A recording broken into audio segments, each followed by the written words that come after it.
Hi everyone, welcome back to my channel. So today I wanted to talk about how I manage my light sensitivity. So I just want to say at the top of this video that I don't need any suggestions or any advice or anything in regards to the light sensitivity. If you have seen my other videos, I just recently redid um, me explaining my light sensitivity because I had done that video a long time ago. So I did kind of a newer, updated one for those of you that are new to the channel. Um, and I explained that I have tried everything with regards to my light sensitivity, and there really isn't anything that's going to make it go away, at least not that I have discovered at this point. And typically people suggest, glasses, um, you know, blue filters for my phone, things like that. None of that works. This is my guess is that it's a mild brain injury, and it's not something that is going to easily be corrected if it can be corrected at all. So I wanted to talk about how I manage it. I do see that there has been interest in that video. I think that's one of my most watched videos, is the light sensitivity one. And I'm guessing that there may be other people out there with this light sensitivity, and they may be trying to figure out how to make it go away, or what they can do to help it. And I can tell you what I've done. Like I said, I have not been able to make it go away. I've had it for, I think, close to 10 years at this point. And I've been completely disabled, not able to work because of that, and also because of some of my other issues. But there are ways to manage it, to work around it. And yeah, sometimes it's not fun, and it is kind of limiting, but I always think of my own personal comfort first, and how to minimize my pain. And also, too, I don't know what would happen if I just continually exposed myself to fluorescent lights. Or to lighting that doesn't agree with me. I'm guessing I may have a seizure. I've never done it long enough to find out whether it would affect me in that way. So I do this because it makes me more comfortable, and also because I don't want any more serious consequences. So the first thing I had to do was avoid fluorescent light at all costs. This is very difficult because, as you probably know, regardless of whatever country you're living in, fluorescent lights are everywhere. And they are in most every single store, every doctor's office, in your own home, everywhere. And I have to avoid fluorescent lighting, specifically the long tube fluorescent bulbs, I guess. Those are the ones that, for whatever reason, cause the most pain. Um, there's also bulbs that are fluorescent. They look like the old school bulbs, but they have the fluorescent thing inside. So you have to be really careful with that, because sometimes you may not know because it looks just like a regular light bulb. Um, so when it comes to fluorescent lighting, one of the things that I researched online when I was first starting to have my light sensitivity was that it has something to do with the connection, the ballast, I guess, or something. So one thing I've noticed is that newer buildings, or places that look a little bit newer, um, the fluorescent lighting seems to not bother me as much as a building that looks older and has fluorescent lights in it. I guess because the electrical or whatever the system is much older. I don't know. I've noticed that when I've gone to certain buildings, because sometimes I will see those long tube fluorescent lights and I freak out, only to find out that they don't bother me as much as they do in other buildings. So sometimes I think also, if the building is older, then the electrical system, the connections are older, and that for whatever reason may cause the light to flash more. Um, I guess that's my theory. I don't really know if that's correct or not. Um, Other than that, in my own home, I have replaced the light bulbs in my living areas. For example, my bedroom, and I think the kitchen, they did replace the light bulbs. I'm not sure if they're incandescent light bulbs, but we used to have the long fluorescent tubes, and then my parents changed it out to a different kind of light that doesn't seem to bother me as much. If you want to know what an incandescent light bulb looks like, it looks like this. Or there's bigger ones as well. So this would be a bigger one here. They're basically the old school light bulbs. So this guy here. These would be incandescent light bulbs. There are fluorescent lights that look like this, but the bottom is like a solid white color. So I think that's how you can tell the difference between an old school incandescent light bulb and a fluorescent bulb that is designed to look like the old school light bulbs. So I replaced all of my lights in my living areas with those bulbs. I think it's going to become harder and harder to find incandescent light bulbs because, as you know, we're transitioning to LED, fluorescent, because they are a lot more efficient when it comes to electricity. They take a lot less electricity. They're more eco-friendly, which is upsetting because I can't use them, but I would like to. Also, I use natural light whenever possible. So here, when you see me filming these videos, it's rare when I'll use the lamp. I will use the lamp with an incandescent light bulb if the lighting is really not good. But typically, I just open the windows. So I don't know if you can see over there, the blinds are open. And I have 2 more windows in front of me that are also open just like that. But I open the blinds and I let natural light in, and I use natural light during the daytime or during the summertime. As long as there's natural light outside, I use natural light. I turn off any kind of artificial lighting, any kind of lighting. I turn it off and use natural light. So use natural light whenever possible. If you go to doctor's appointments, ask them to put you in a room with a window and request that the lights are off, and you can always open the blinds. Sometimes I will just go and open the blinds and have the natural light come in.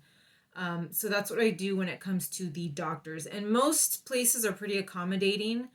I have had a couple doctors that have rolled their eyes or looked at me weird, but I mean, it is a very rare issue, so I can't, I mean, they shouldn't be rolling their eyes, but it's difficult to explain. There are other times when I just deal with it. I will keep my eyes closed. I'll have sunglasses on, keep my eyes closed until the doctor comes in, and that seems to help some. I also use blackout curtains when I sleep because even though natural light and incandescent light bulbs won't give me the head pain and the headache that fluorescent lights do, it will still disrupt my sleep. And so I learned that when I go to sleep, I have to have blackout curtains. So I have blackout curtains and black curtains over the blackout curtains. And I have to sleep in pitch black, or else even a little bit of light will wake me up and disrupt my sleep. So I'm generally sensitive to light, but the pain is typically with artificial lighting. When it comes to phones, this was quite a journey. I just by chance discovered many years ago, because I stopped using laptops, I stopped using phones. I don't watch TV, I don't watch flat screen TVs, because the light hurts. And many years ago, I upgraded my smartphone to the Droid Max, which I don't have with me right now. And for whatever reason, the Droid Max did not bother me. The light didn't seem to bother me as much as, like an iPhone or my iPod Touch. At the time, I had an iPod Touch, and I couldn't look at it anymore because it was too painful.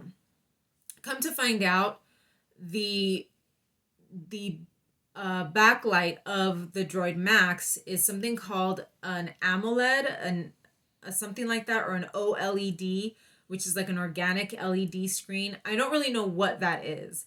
But one of the things that I've discovered is that LED screens, for whatever reason, tend to be easier on me than LCD screens. Most iPhones, I think, are LCD.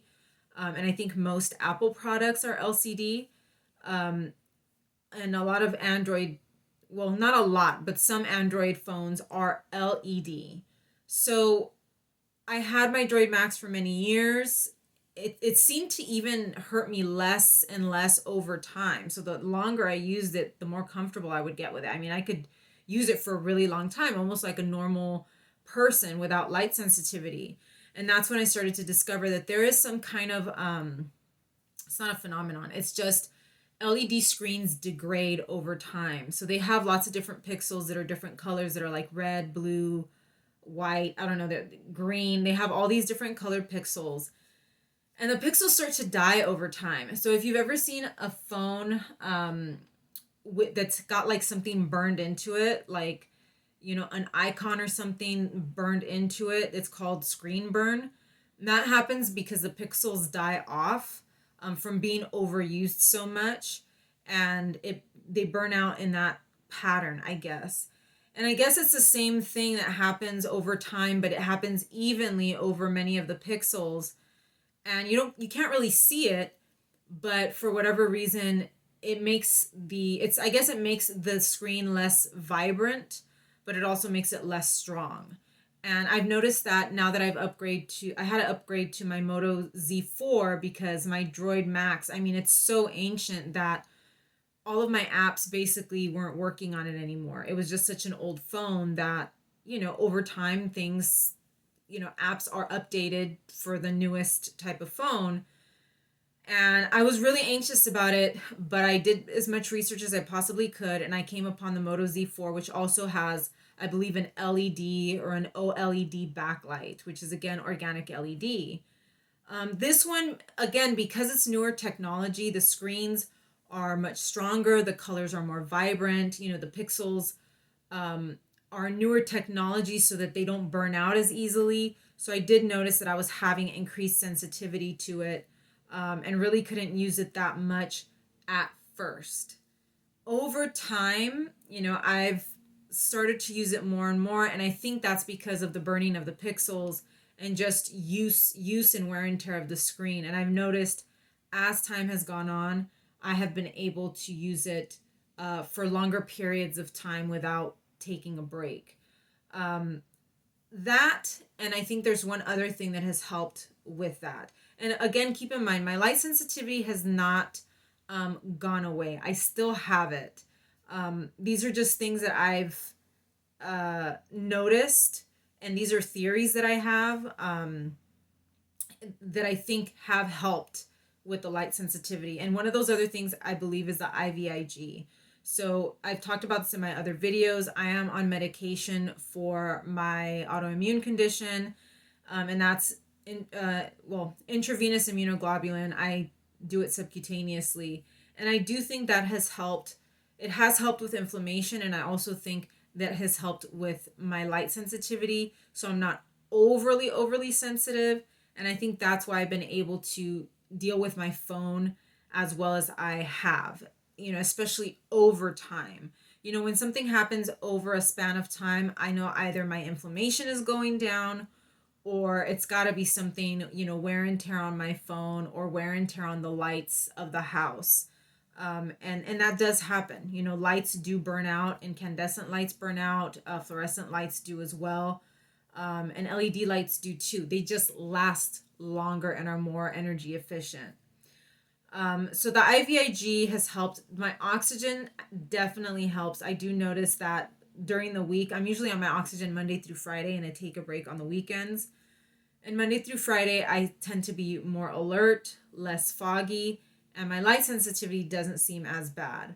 I don't have as many like floaters. I get floaters which are little, kind of like when you look at the sun and then you keep seeing that spot afterwards. That's a floater. And I also see sparks or blue spots. And that is also part of my light sensitivity. And I notice less of that when I'm on my O2, less head pressure, more clarity, and all of that seems to help with the light sensitivity. My diet, specifically avoiding gluten. I'm pretty sure avoiding dairy and all the other allergens helps as well. But one thing that I have noticed is that when I do eat something that has gluten, for example, a cookie or something like that, it seems to trigger a headache. Anytime I get a headache or have some kind of head issue going on, whether it's like from PMS or eating something, that will always make my light sensitivity worse. It almost feeds into itself. Exposing myself to the wrong kind of lighting will give me a headache, but headaches will also feed into the light sensitivity and make me more sensitive to like my phone and to lights and things like that. So sticking to my diet has also been very beneficial to keeping those symptoms down. And if you want to know about my diet, there are other videos about it. And I recently did, I think, like a little tour of not of the house, but like the kitchen and different, things that have helped me a lot in my chronic illness journey. So those are things that have helped, I guess, to keep the light sensitivity at a minimum. But obviously, since it's not going away, I still have to, avoidance is, I guess, the best technique at this point. Avoiding stores that have the fluorescent, lighting or the tube lighting. One store that I've noticed that I tolerate pretty well, especially on a good day, is Ulta. I don't know exactly what kind of lights they have. I'm guessing they might be LED lights. But for whatever reason, I seem to tolerate Ulta pretty well. I could probably do 30 minutes in there without getting major pain.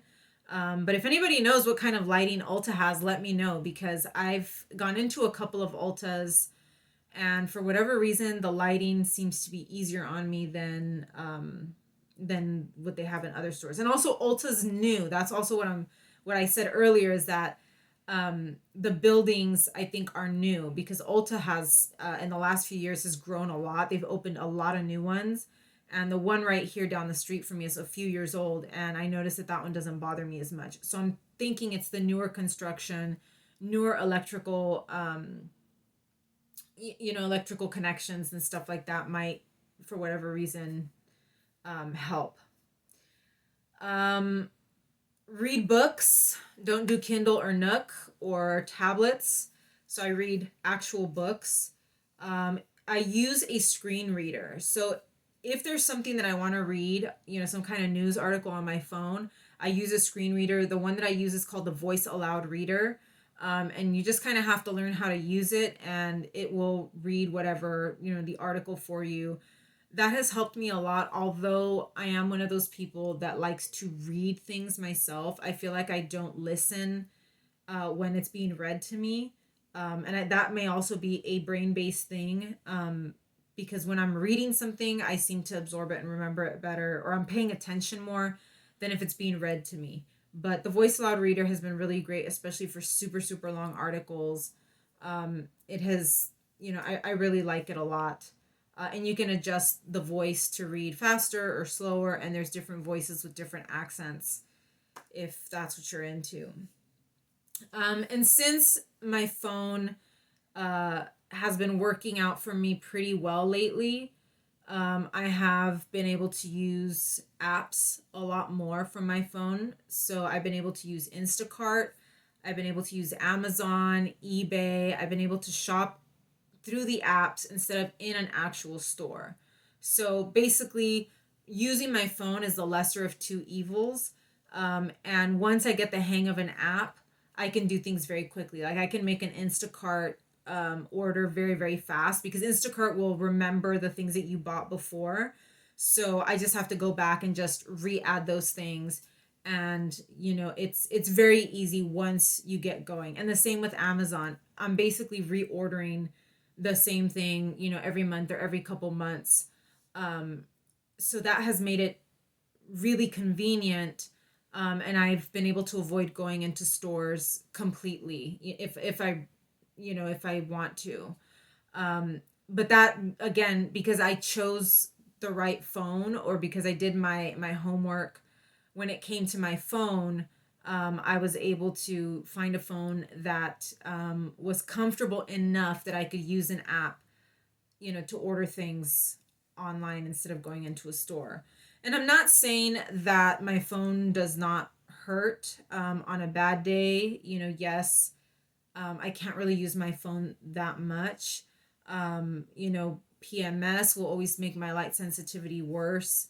Right now, I've not been feeling well because I went through some treatments, and so all of my neurological symptoms are kind of acting up. So I've noticed that I haven't been able to use my phone as much as before. But, I'm hoping that this will help those of you out there that are, also suffering from this. I don't know anybody else that has this very specific type of light sensitivity. I can tolerate the sun pretty well with sunglasses. Incandescent lighting seems to be okay as long as it's not right in my face. Um, but it's very specific to fluorescent lights and LED lights. I've also noticed those Edison bulbs. I have one downstairs. They're the bulbs that are very clear, but you could see the filaments inside. They're like really trendy right now in like outdoor cafes. People string them outside. They're like very hipster light bulbs. Those things hurt a lot. So I don't know what kind of bulb they are. I thought they were incandescent, but I guess they're not. So sometimes it is trial and error figuring out what it is, but I'm hoping that this can help someone if you're out there and you have the same issue that I have and you're trying to figure out what phone you can use, or what stores you can go into or what you can do. And I wish I had better answers for you because I know avoidance can only do so much. But for me personally, just knowing that my technology is LED and researching that, I think I also have a Chromebook that is LED and I've noticed it's not as painful. That seems to have helped. I would avoid LCD at all costs. I would avoid fluorescent lights because LCD is fluorescent. Um, if you're having headaches and you can't figure out what it is, you know that it's related to light. It could be that. But that's basically the best I can do at this point. And I hope this helps you guys. Please leave comments down below letting me know if you have this, because like I said, I don't know anybody else that has it, and how you manage. Please like and subscribe, and I will see you in the next one. Take care.